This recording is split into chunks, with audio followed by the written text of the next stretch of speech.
Hi students, जो topic आज हम दीक्षाल इंस्टीट्यूट में शुरू करने वाले हैं वो है हमारा बायोलॉजिकल क्लासिफिकेशन से प्रोटिस्टा।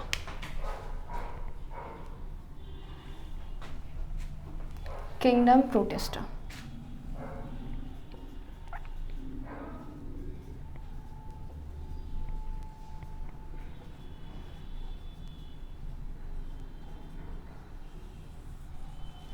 सो स्टूडेंट्स, सबसे पहले हमने मुनेरा के बारे में बहुत ज़्यादा डिटेल में पढ़ा, मुनेरा के बारे में बहुत अच्छे से जाना। अब जो नेक्स्ट किंगडम है हमारे पास वो है किंगडम प्रोटिस्टा। अब भाई ऑब्वियस सी चीज़ है और एक लॉजिकल सी बात है कि जब भी आप बात करते हैं आपकी प्लांट्स के अंदर या फिर एनिमल्स के अंदर या फिर इस वर्ल्ड में प्रेजेंट जितने भी लिविंग ऑर्गेनिजम्स हैं, जब हम एक मेंबर को एक के बाद पढ़ते हैं तो कुछ कैरेक्टर्स जो हैं वो क्या होते हैं, हमेशा कॉमन होते हैं। और कुछ कैरेक्टर्स की बात करें तो क्योंकि एडवांसमेंट शो किया है, मुनेरा के बाद पढ़ेंगे तो कुछ ना कुछ कैरेक्टर्स में ये एडवांसमेंट भी दिखाएगा। अब सबसे पहली खासियत क्या है हमारे प्रोटिस्टा के मेंबर्स की, वो ये है कि ये मेंबर्स भी यूनिसेलुलर हैं। कैसे मेंबर्स है? यूनिसेलुलर। लेकिन क्वेश्चन ये है कि if they are unicellular in nature तो फिर इनको मुनेरा के अंदर क्यों नहीं प्लेस किया गया? तो उसका जवाब क्या है, यूनिसेलुलर है लेकिन यूकैरियोटिक है। यूनिसेलुलर यूकैरियोटिक इन नेचर, मतलब सिंगल सेल मिलेगा, लेकिन जब भी आप बात करते हैं न्यूट्रिशन को, मतलब बेसिकली सेल के टाइप की, तो वो सेल का टाइप इनका एडवांस काइंड ऑफ सेल है। यूकैरियोटिक सेल का क्या मतलब है भाई?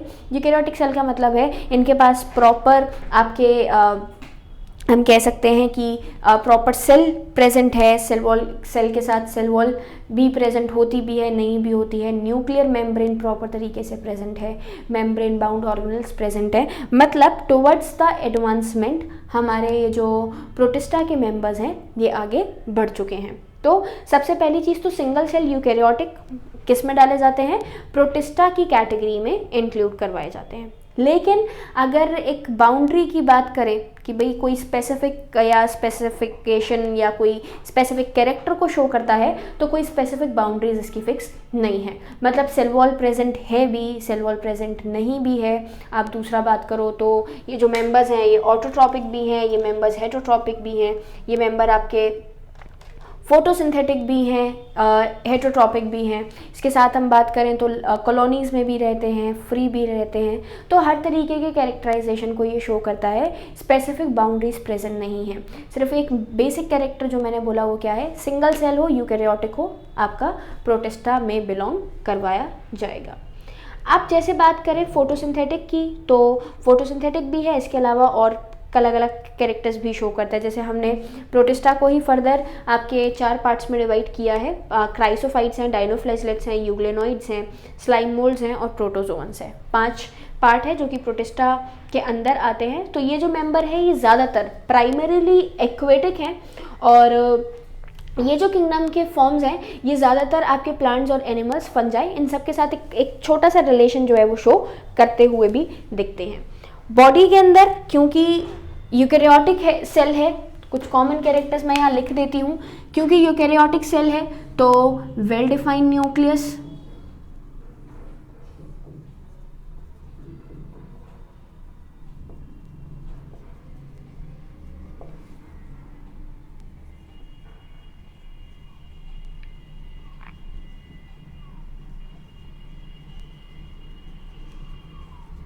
वेल डिफाइंड न्यूक्लियस है, मेम्ब्रेन बाउंड ऑर्गेनेल्स प्रेजेंट है, आपके एक कैरेक्टराइजेशन शो कर रहे हैं प्लांटी के साथ, फंजाई के साथ, तीसरा एनिमेलिया के साथ भी। क्योंकि जो आपकी हम लास्ट पूरे के पूरे प्रोटिस्टा को हमने टोटल कितने पार्ट्स में डिवाइड किया है?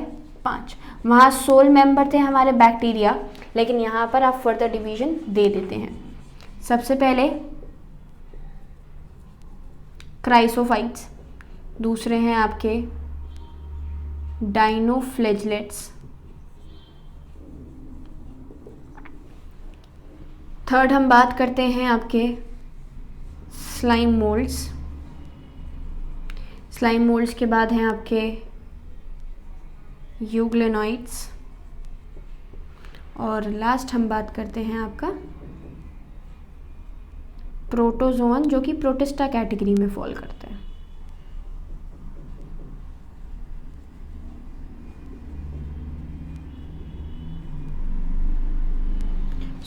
जब भी आप किंगडम प्रोटिस्टा की बात करें तो किंगडम प्रोटिस्टा में एक 5 डिविजन्स हमने दिए, क्राइसोफाइट, डाइनोफ्लैजेलेट्स, स्लाइम मोल्ड्स, यूग्लेनॉइड्स और protozoan under the protista. Well defined nucleus present होता है, मेम्ब्रेन बाउंड ऑर्गेनेल्स प्रेजेंट हैं। जैसे यहाँ पर हमने डाइनोफ्लैजेलेट्स लिखा है, और कई जगहों पे हम क्या बोलते हैं कि कुछ मेंबर्स में इनके आपके कभी कभी जो फ्लैजिला है वो प्रेजेंट होता भी है, और बात करें तो नहीं भी होता है। तो वो प्लांट्स और एनिमल्स या फिर वो कैटेगरी है यूकैरियोटिक सेल की जो कि न्यूक्लियस रखे, मेम्ब्रेन बाउंड ऑर्गेनेल्स रखे, फ्लैजिला और सीलिया भी प्रेजेंट होते भी हैं और नहीं भी होते हैं। एसेक्चुअल और सेक्चुअल दोनों तरीके से रिप्रोड्यूस करता है। सेल फ्यूजन होने के बाद आपका सिंपल क्या करेगा, जाइगोट का फॉर्मेशन करेगा। मतलब यहाँ पे कभी कभी कैरेक्टरिस्टिक फीचर भी बोला जाता है क्या, कि जब भी आप प्रोटिस्टा की बात करें तो ये जो प्रोटिस्टा मेंबर्स हैं ये हमारा क्या करते हैं, ये मेंबर्स दोनों जाइगोट एसेक्चुअली भी और सेक्चुअली भी, मतलब हमारे रिप्रोडक्शन का जो ओरिजिन है वो रिप्रोडक्शन का ओरिजिन बेसिकली अगर एक बहुत ही कॉमन बात की जाए तो इन्हीं प्रोटिस्टा के थ्रू किया गया है। मतलब प्रोटिस्टा के ही मेंबर्स ऐसे हैं जो कि आपके सेक्सुअल रिप्रोडक्शन में एंट्री देते हैं। हमने बहुत ज़्यादा डिटेल में आपके बैक्टीरिया में सेक्सुअल रिप्रोडक्शन या सेक्सुअल मोड ऑफ रिप्रोडक्शन नहीं पढ़ा है। क्लियर। अब प्रोटिस्टा के हर एक मेंबर की एक एक करके क्या क्या कैरेक्टरिस्टिक फीचर्स हैं वो हम पढ़ लेते हैं। प्रोटिस्टा में ही आपके जो ये प्रोटोजोअन है जो कि प्रोटिस्टा कैटेगरी के अंदर डाले गए हैं, ये हमारे एनिमल किंगडम से पहले भी हम लोग पढ़ाते हैं। तो एनिमल किंगडम क्योंकि ये एक कॉमन कैरेक्टर शो करता है एनिमल किंगडम का, बिल्कुल क्योंकि सबसे पहला मेंबर आपके पॉरीफेरा हैं, तो उन पॉरीफेरा के मेंबर्स के साथ ये कुछ कॉमन कैरेक्टर्स को शो करने का काम करता है। इस वजह से हमारे प्रोटिस्टा को हम उसी जगह पे पढ़ते हैं। यहाँ पर हमें 4 पार्ट्स पढ़ने हैं, chrysophytes, dinoflagellates, slime moulds and euglenoids. तो प्रोटिस्टा के कॉमन कैरेक्टर समझ में आ गए, unicellular, eukaryotic, well defined nucleus is present, membrane bound organelles are present, plant fungi इन सबके साथ एक कॉमन थोड़ा सा रिलेशन शो कर देता है।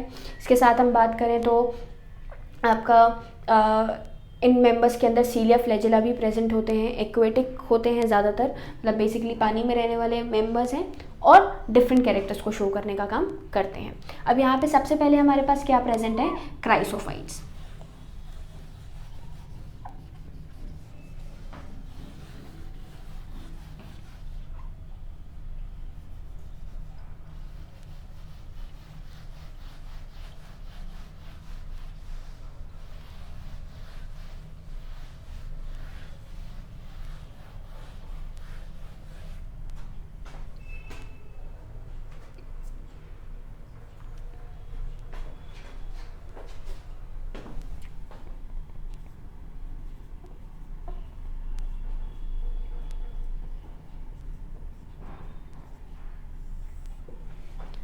सबसे पहले क्राइसोफाइट्स को हम और दूसरे नामों से भी जानते हैं, जैसे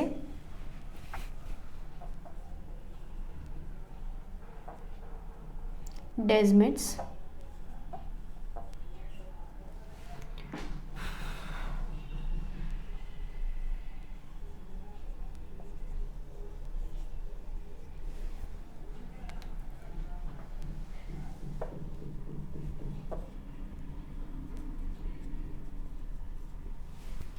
डेस्मिड्स हैं, गोल्डन एल्गी है या फिर डायटम्स भी इनको हम कहते हैं।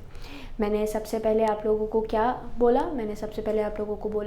प्रोटिस्टा के जो क्राइसोफाइट्स सबसे पहले मेंबर क्राइसोफाइट्स हैं, ये आपके डायटम्स, गोल्डन एल्गी जिसको हम डेस्मिड्स भी कहते हैं, गोल्डन एल्गी को ही हम क्या कहते हैं, डेस्मिड्स भी कहते हैं। तो ये इंक्लूड करते हैं या तो गोल्डन एल्गी, डेस्मिड्स या फिर आपके डायटम्स।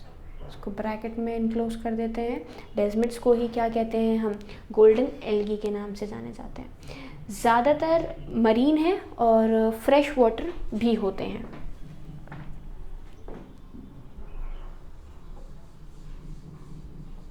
मरीन,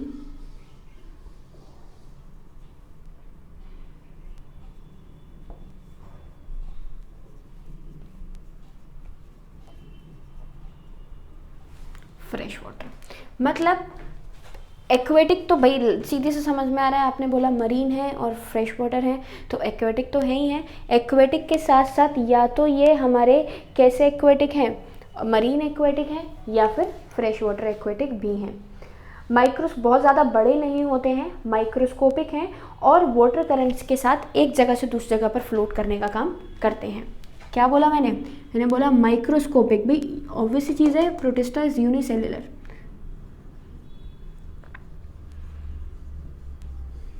कैसा है आपका प्रोटिस्टा? प्रोटिस्टा आपका माइक्रोस्कोपिक है। माइक्रोस्कोपिक होने के साथ साथ float through the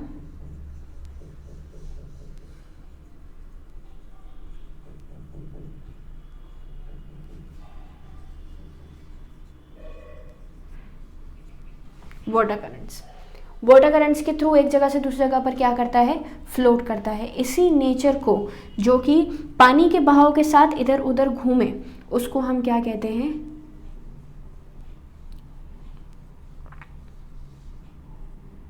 planktonic nature कहते हैं। मतलब कैसे मेंबर्स हैं, कभी कभी क्वेश्चन पूछ लिया जाता है ये मेंबर्स आपके कैसे मेंबर्स हैं, तो हम जवाब देते हैं प्लैंक्टन। प्लैंक्टन का क्या मतलब है? प्लैंक्टन का मतलब है they will move passively in the water current. Passively का मतलब यहाँ पर है कि कोई एनर्जी का खर्चा नहीं करते हैं, पानी के फ्लो के साथ एक जगह से दूसरी जगह पर मूव करते रहते हैं। ज़्यादातर फोटोसिंथेटिक हैं और इनकी खासियत क्या है, अब ये समझ लेते हैं। पहली चीज़ तो चीफ प्रोड्यूसर हैं,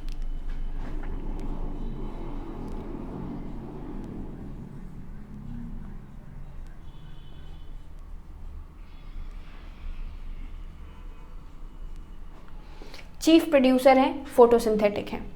हमारे ओशंस में सबसे ज़्यादा फोटोसिंथेसिस इन्हीं मेंबर्स के थ्रू करवाई जाती है। अब देखें, सेल का स्ट्रक्चर समझ लेते हैं कैसा है। सबसे पहली चीज़, इनका सेल का स्ट्रक्चर बहुत ही यूनिक है और देखने में ऐसा लगता है जैसे एक सोप केस में हमारा सेल बंधा हुआ है। ये आपकी सेल वॉल है, upper case,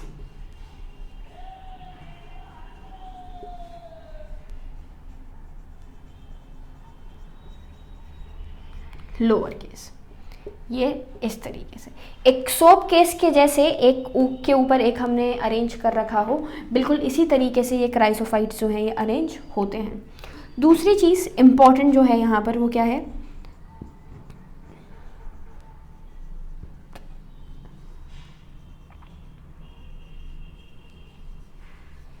cell wall is made up of silica. Cell wall जो है वो किससे मिलके बनी है, सिलिका से मिलके बनी है, विच इज इंडेस्ट्रक्टेबल, मतलब जो कि ख़त्म नहीं होता। सबसे पहले मैंने क्या बोला, जो आपकी सेल वॉल की बात करें, स्ट्रक्चर की बात करूं अगर मैं आपके क्राइसोफाइट्स की, तो स्ट्रक्चर में सबसे इम्पॉर्टेंटली वही चीज़ मैंने आपको बताई, क्या कि जो सेल वॉल है forms two thin overlapping shells, एक के ऊपर एक ओवरलैपिंग शेल्स बनाते हैं जो कि आपके एक सोप केस की तरह एक दूसरे के साथ फिट रहता है। क्लियर? जो सेल वॉल है ये सिलिका की बनी होती है, जिसका मतलब ये है कि ये इंडिस्ट्रक्टेबल है। इंडिस्ट्रक्टेबल का मतलब है टूटेगी नहीं, आप कुछ भी कोशिश कीजिए, आप कितनी भी मेहनत कीजिए, लेकिन ये जो सिलिका है ये इजीली ब्रेक नहीं होता है। अब एक लॉजिकल सी चीज़ समझेंगे, जब भी आप ऐसे पार्ट की बात कर रहे हैं जो कि इंडिस्ट्रक्टेबल है, इंडिस्ट्रक्टेबल का क्या मतलब हुआ, इंडिस्ट्रक्टेबल का मतलब हुआ जो कि टूटेगा नहीं, डिस्ट्रक्ट होगा नहीं, ख़राब होगा नहीं, ख़त्म होगा नहीं। तो अब जब हमारे जो डायटम्स हैं, ये डायटम्स जब मर जाते हैं तो इनके मरने पर आपका क्या होता है, जो मेंबर्स होते हैं हमारे किसके, इन्हीं डायटम्स या क्राइसोफाइट्स के या फिर डेस्मिड्स के, ये क्या करते हैं, सेल तो ख़त्म हो जाता है लेकिन जो सेल वॉल है वो एज इट इज़ बनी रहती है। अब जब तक सेल लिविंग है, जब तक अलाइव है, जब तक तो वो वाटर करंट्स के साथ पैसिवली एक जगह से दूसरी जगह पर मूव करता रहता है। लेकिन जैसे ही सेल ख़त्म हुआ, जैसे ही सेल डेड हुआ, तो सेल के डेड होने पर ही ये जो सेल्स हैं, जो सेल वॉल है, ये सेल वॉल हमारे अर्थ के सिंक्स के नीचे क्या हो जाती है, डिपॉजिट हो जाती है। और जब अर्थ के सिंक में ये डिपॉजिट हो गई, तो अर्थ के सिंक में डिपॉजिट होने पर आपका सिंपल क्या होता है, जो हमारे जो डिपॉजिट्स हैं ये कई लाखों हज़ारों करोड़ों सालों से डिपॉजिट होते होते होते होते होते होते एक एक एक सिलिका के ही सेल वॉल के डिपोजिशंस को बना देता है, जिसको हम एक दूसरे नाम से जानते हैं, जिसको बोला जाता है डायएटोमियस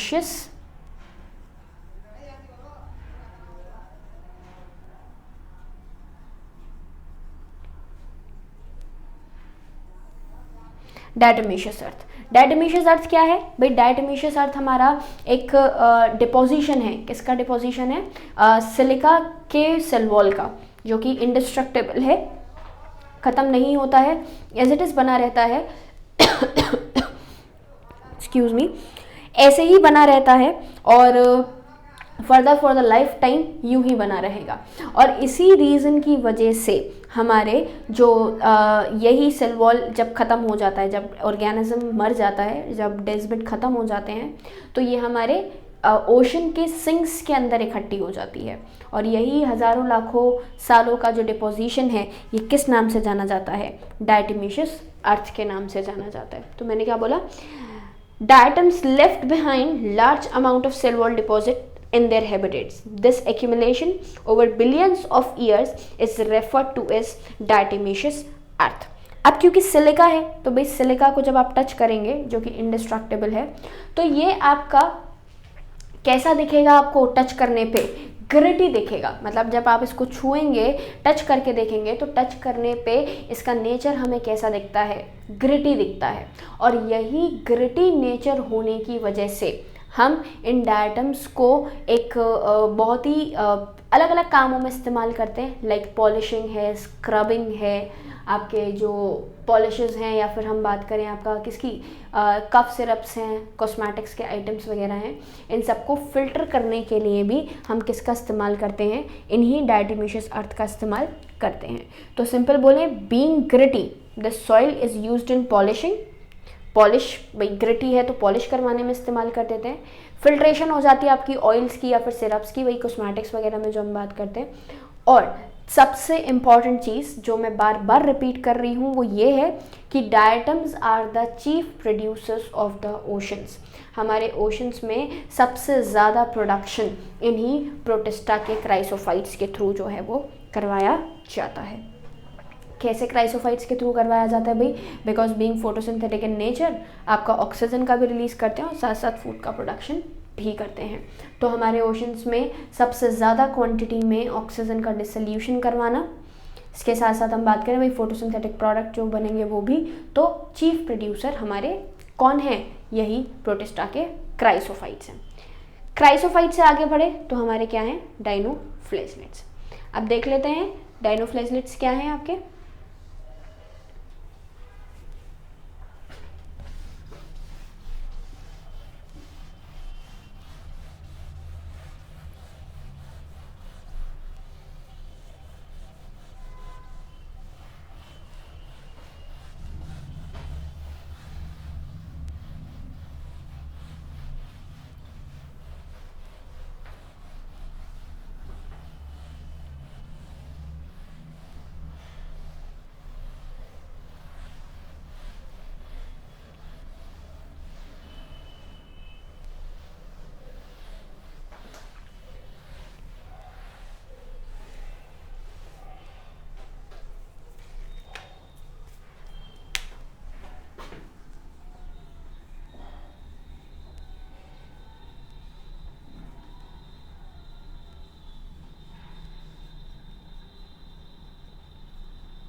डायनोफ्लेजलेट्स।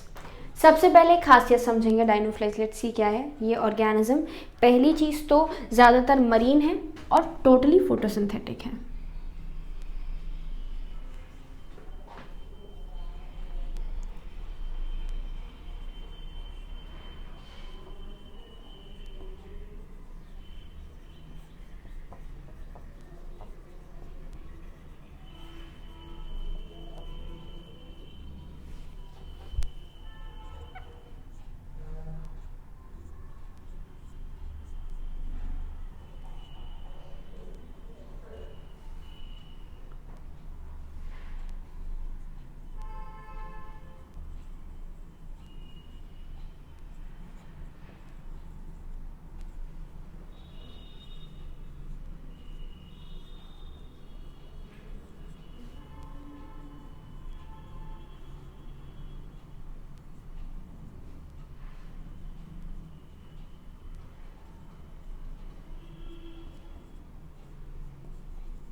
देखें भाई, बहुत ही छोटी छोटी चीज़ें हैं किससे कनेक्टेड, आपके डायनोफ्लेजलेट से कनेक्टेड।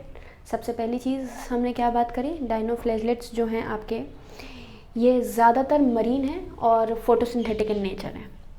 मतलब फ्रेश वाटर बहुत कम ना के बराबर फॉर्म्स होती हैं, सबसे ज़्यादा फॉर्म्स जो मिलती हैं वो हमारी कैसी हैं, फोटोसिंथेटिक। क्लियर। दूसरा, जैसे आपने डायटम्स के बारे में पढ़ा था, दे ऑल वर ग्रीन, लेकिन यहाँ जब भी आप डायनोफ्लेजलेट्स के बारे में पढ़ते हैं तो डायनोफ्लेजलेट्स में ये जितने मेंबर्स हैं ये येलो भी हो सकते हैं, ये ग्रीन भी हो सकते हैं, ये रेड भी हो सकते हैं, ये ब्राउन भी हो सकते हैं।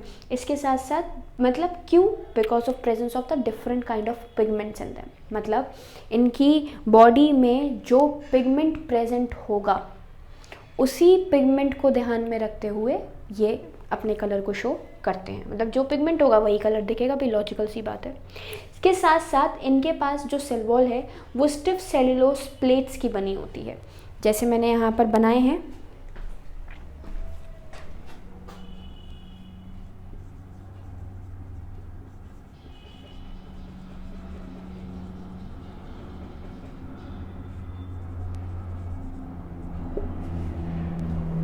स्टिफ सेलुलोज प्लेट है जो कि हमारा आपके सेल वॉल के एक्सटर्नल पार्ट पे प्रेजेंट होती है। सबसे पहले हमने क्या बोला, ज़्यादातर मरीन है, फोटोसिंथेटिक है नेचर में। Red, yellow, green, brown, blue, कोई भी कलर, और कलर्स लिख लीजिए, ब्राउन,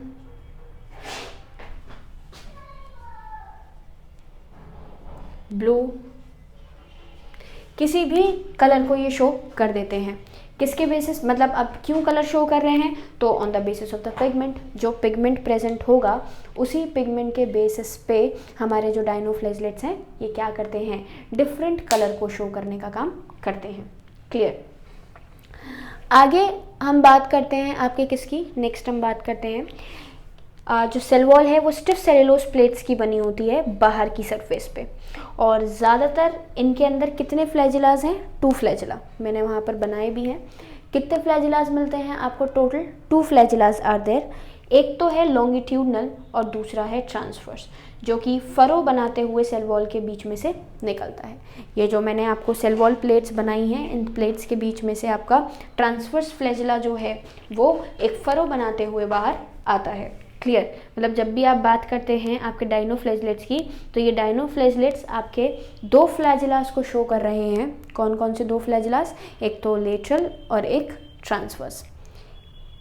और जो ट्रांसवर्स फ्लैजेला है वो सेल प्लेट के बीच में फरो बनाता हुआ आपका बॉडी से बाहर आता है। इसके साथ अगर हम रेड डायनोफ्लैजलेट्स की बात करें, मैंने यहाँ पे कई सारे लिखे हैं, red, yellow, green, brown, blue, बहुत सारे पार्ट हैं। इसमें से जो रेड डायनोफ्लैजलेट्स हैं, जिसको हम गोनियोलिक्स भी कहते हैं,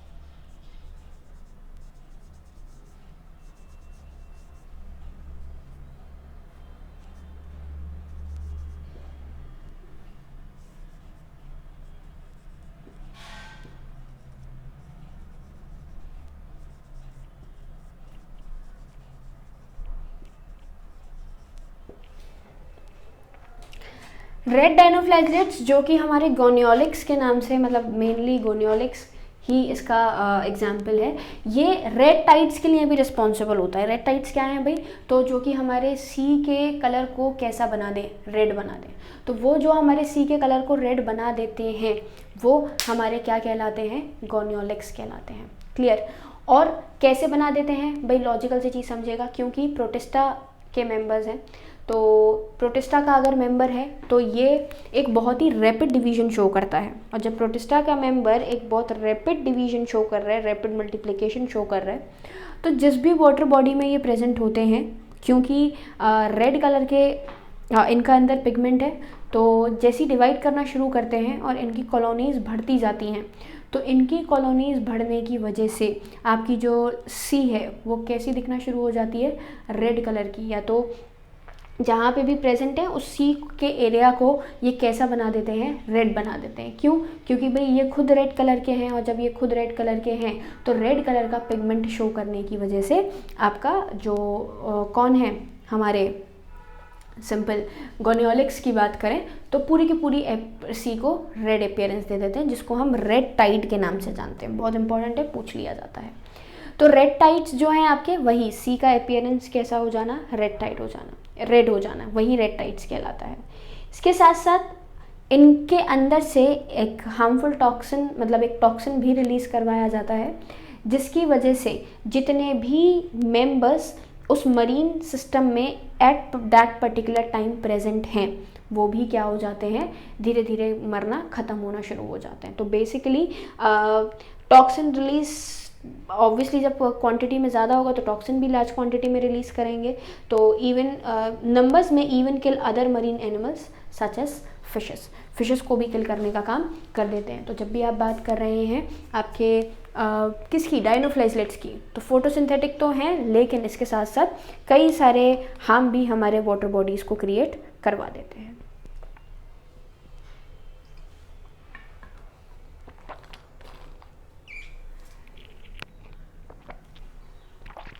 नेक्स्ट है हमारे पास यूग्लेनॉइड्स। डायनोफ्लैजलेट्स के बाद नेक्स्ट पार्ट क्या है? Euglenoids.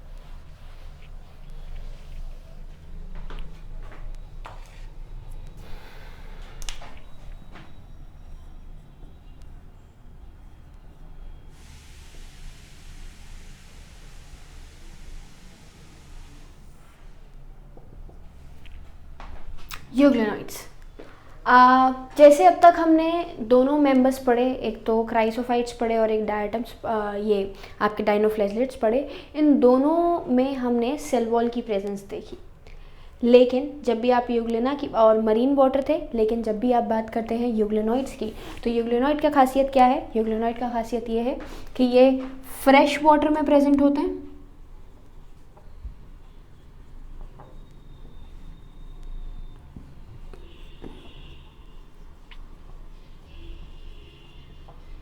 Found in fresh water, और फ्रेश वाटर के साथ साथ भी कैसा पानी? Stagnant water. स्टेगनेंट वाटर का मतलब होता है रुका हुआ पानी। रुका हुआ पानी मतलब अगर वाटर फ्लोटिंग कंडीशन, मतलब मूविंग कंडीशन में चल रहा है, पानी बह रहा है, तो पानी का बहने में आपका यूग्लिनॉइड्स आपको नहीं मिलेंगे। तो ज़्यादातर मेजॉरिटी जो है वो फ्रेश वाटर की है, और स्टेगनेंट वाटर में पाए जाने वाले कौन हैं? हमारे सेल्स हैं। यहाँ पर खासियत जैसे मैंने अभी आपको बोली कि जब भी आप बात करते थे डायटम्स की और डाइनोफ्लेजलेट्स की, तो वहाँ सेल वॉल प्रेजेंट थी। यहाँ पे इंस्टीड ऑफ सेल वॉल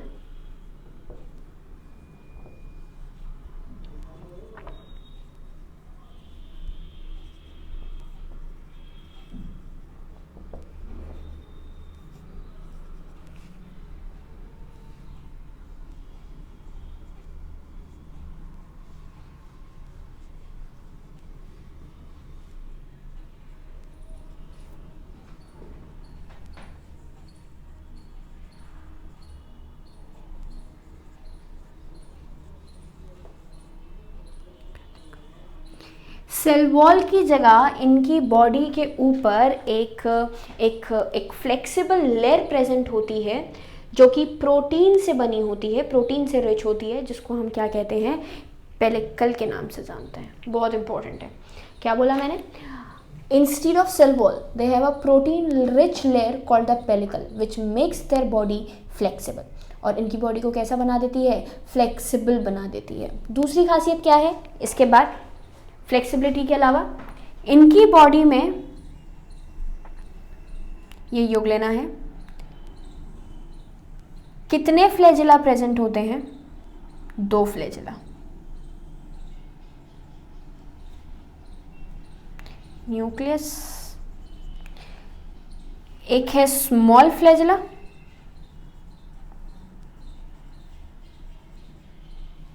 दूसरा है आपका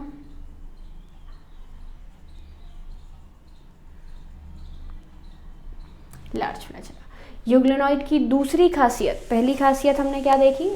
सबसे पहले देखा स्टेगनेंट वाटर में प्रेजेंट होते हैं। दूसरा कैरेक्टर देखा फ्लेक्सिबल है बॉडी, पेलिकल की वजह से, protein rich layer, cell wall नहीं होती है। तीसरा हमने क्या बोला? तीसरा हमने बोला कि इनके अंदर 2 फ्लैजिलाज होते हैं, एक तो लॉन्ग और एक शॉर्ट। होते ये भी फोटोसिंथेटिक ही हैं, लेकिन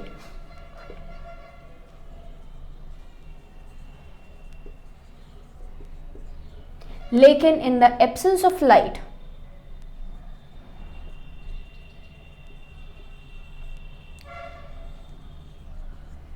पैरासिटिक भी बन जाते हैं। मतलब अगर लाइट की प्रेजेंस है तो ये फोटोसिंथेटिक होंगे, लेकिन अगर लाइट की प्रेजेंस नहीं है तो उस कंडीशन में ये मेंबर्स हमारे कैसे होते हैं?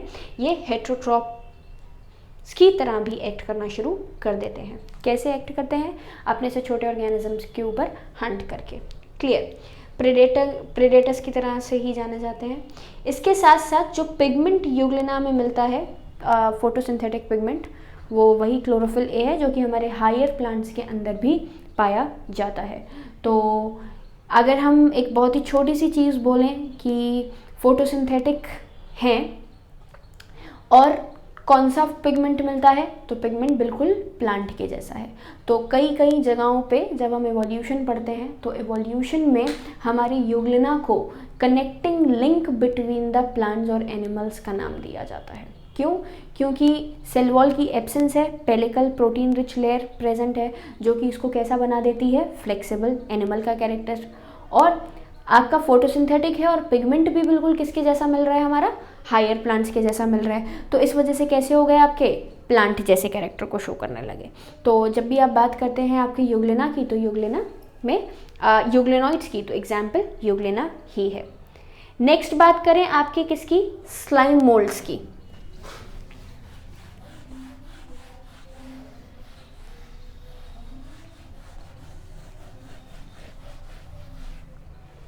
Next are your